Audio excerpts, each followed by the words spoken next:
Hey guys, in this video I'll show you how to find a broker on Metatrader 5 on mobile. Now the first thing I want you to do is just launch Metatrader 5 and then come at the bottom left, click on quotes, and then on the top left you'll see these three horizontal lines. I want you to click on it and then here click on manage accounts. Now what I want you to do is tap on this plus icon and right here it says find brokers. So you're able to search them up. So just search for your broker name. Let's say, for example, Xness. Okay. And now when I search up Xness, you'll see right here, they give you so many different options. Now, if you're wondering what this is, these are the different servers.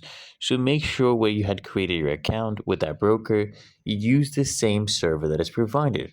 So for my example, I am in Kenya. I'm using the Kenyan server.